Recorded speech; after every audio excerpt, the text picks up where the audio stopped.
Assalamualaikum warahmatullahi wabarakatuh. Waalaikumsalam warahmatullahi wabarakatuh.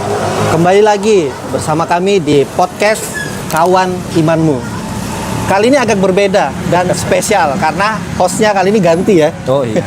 Biasa kalau di podcast lain kan yang ganti materinya sumber. Kalau kita ini hostnya yang ganti karena beliau ini luar biasa ya. Ya, buat yang belum kenal saya, ya kan. Nama saya Randy Zanuar. Sekarang ini di Balikpapan banyak yang namanya Randy dan mulai terkenal, Ustaz. Barakallah. Iya, jadi saya harus menyelipkan nama belakang akhirnya. Oke. Randy Zanuar supaya nggak ketukar sama Randy Ismail. Randy yang lain ya. Randy yang lain lah Iya. pokoknya kan. Nanti Oke. tukar sama caleg. Iya ya. Kayak tadi kan ini. Oh iya betul. Waduh. Oke, saya hari ini nggak sendiri seperti yang sudah kita lihat di sebelah kiri saya ini ada abang-abangan. Abang-abangan. Tapi bukan abang biasa, bukan abang kampus juga. Masya Allah. Lu punya kuasa, Iya, lu punya uang. lu punya uang, punya kuasa. Gitu. Bukan, tapi kita sudah kedatangan narasumber yang kece badai. Asik. Beliau ini pertama kali saya ketemu 2014 atau 2015 bang. Itu di Masjid Al-Hikmah. Al-Hikmah. Pertama kali saya ikut kajian, pertama kali mulai menapaki jalan-jalan hijrah, Barakallah. ketemu sama antum yang begitu kata-katanya itu beda gitu, yang menusuk ke hati para anak muda. Nyelekit ya. Aduh. Masya Allah, itu kenangan yang sungguh sangat indah ya. Jadi buat teman-teman yang masih muda, pemuda dan berjiwa muda, ya bisa nonton podcast Kawan Imanmu ini dan juga mengikuti beliau di sosial media. Oke. Alhamdulillah. Perlu saya kenalkan lagi ya? Boleh. Atau gimana ini? Kan? Jadi beliau ini adalah Bang Urai, yang biasa disebut Bang Urai ya? Iya, Bang Urai yang biasa dipanggil Bang Urai. Iya, namanya Bang Urai, Agak biasa dipanggil Bang Urai. Oke. Di podcast juga nanti bakal tulisannya Bang Urai ya.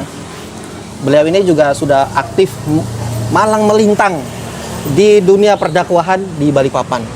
Ya kan?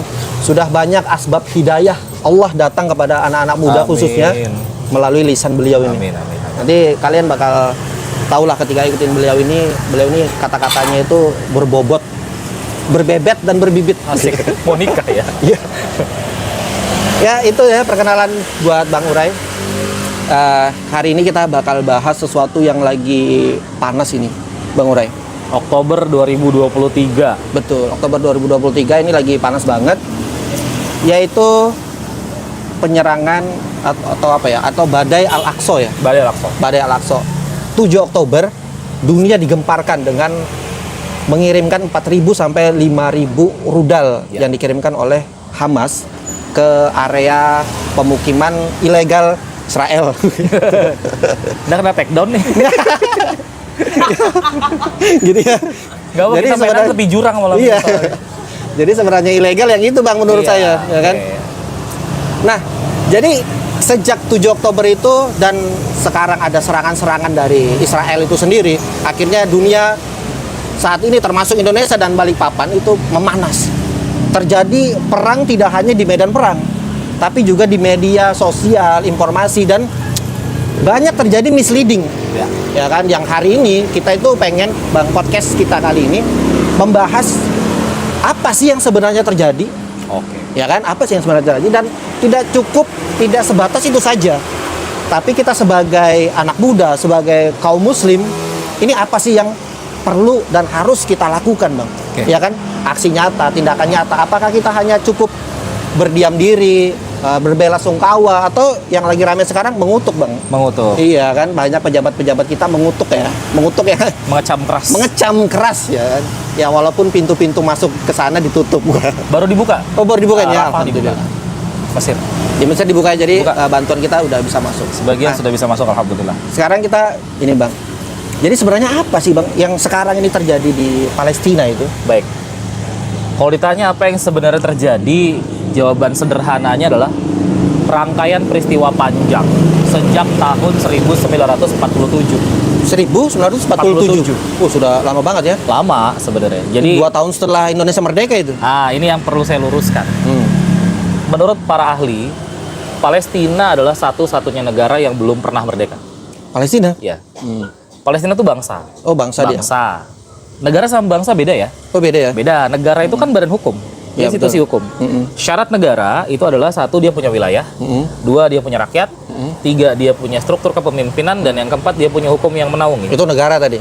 Plus, nah semenjak Liga Bangsa-Bangsa yang kelak kemudian dikenal dengan nama United Nations atau PBB, Persatuan Bangsa-Bangsa. Bangsa-bangsa. Artinya namanya League of Nations. Baru berubah jadi United Nations.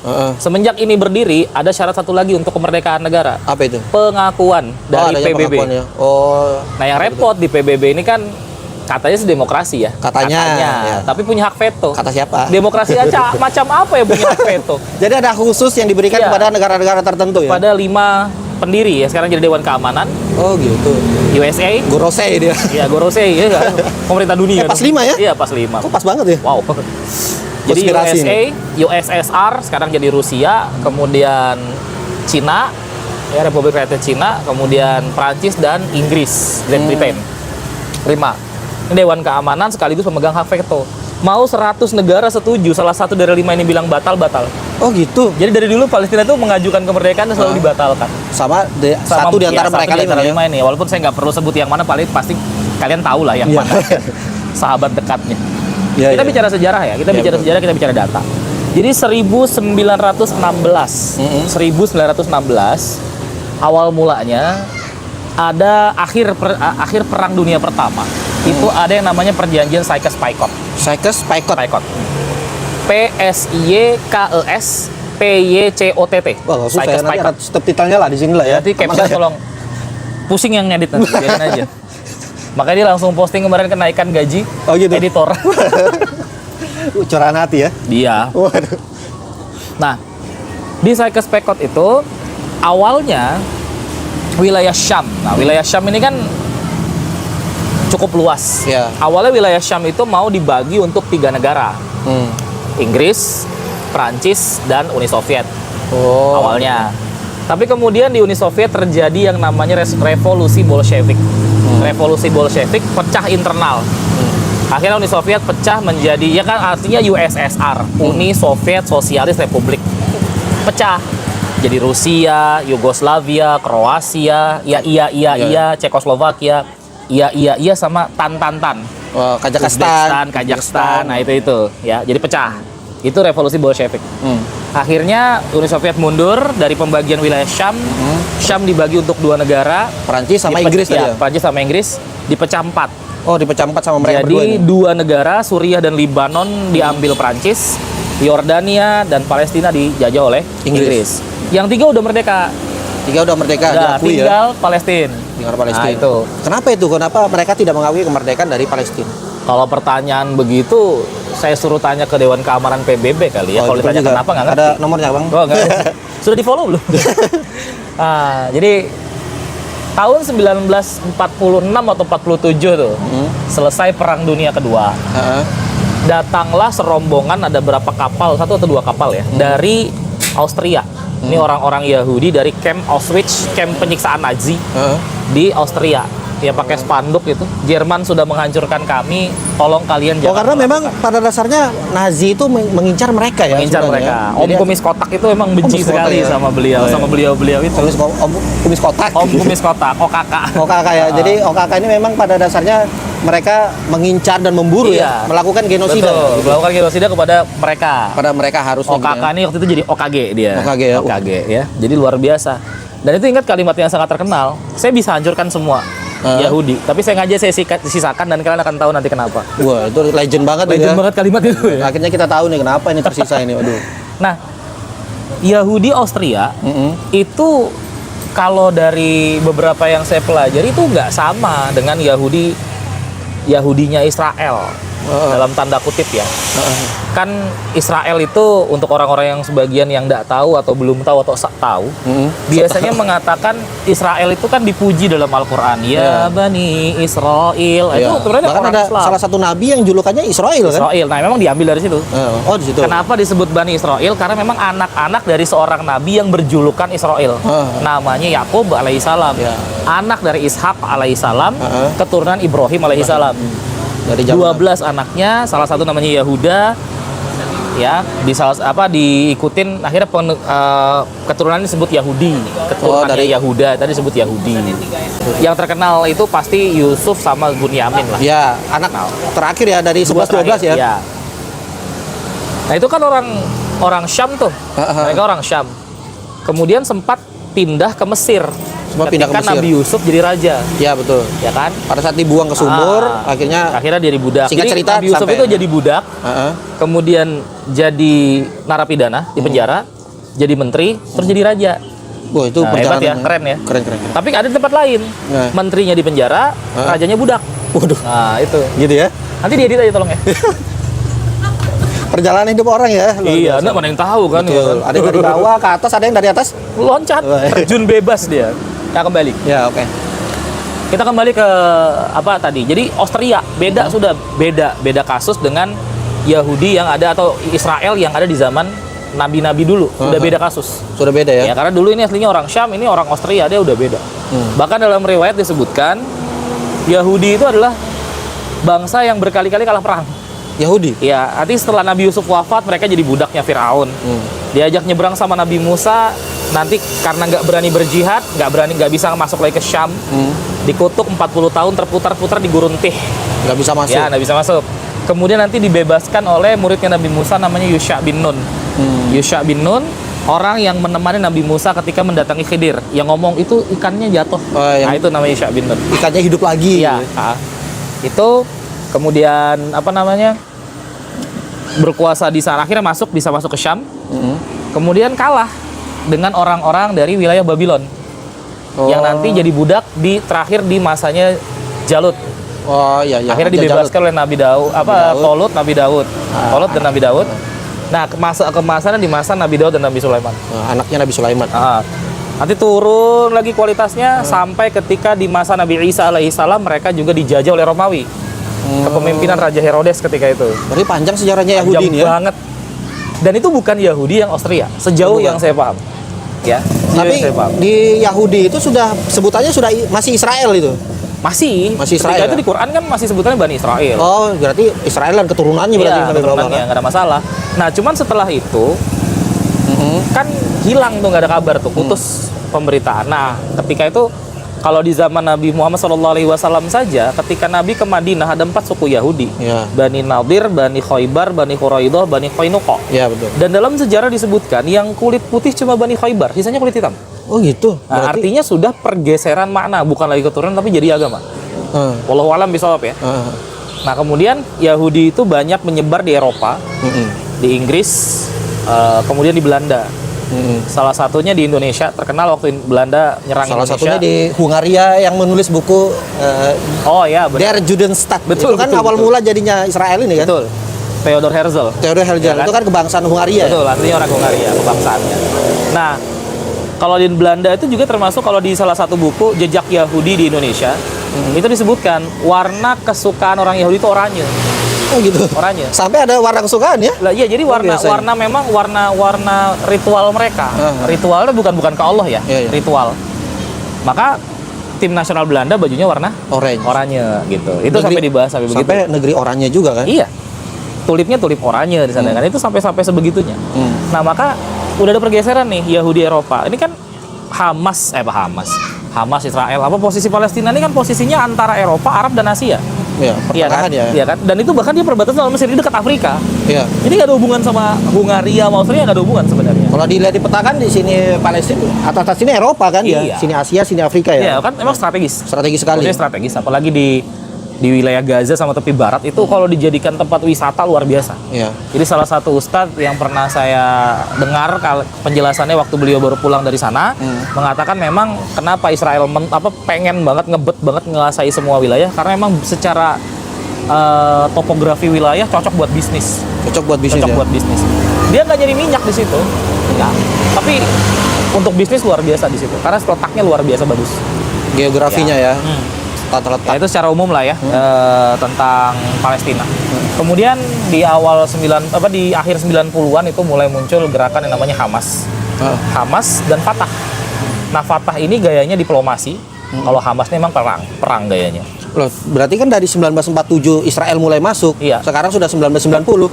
Nah, di antara kekosongan itu mereka saling gimana ini? Ya, jadi Israel kan diberikan, jadi tahun 1948 Israel diberikan hak kemerdekaan oleh PBB.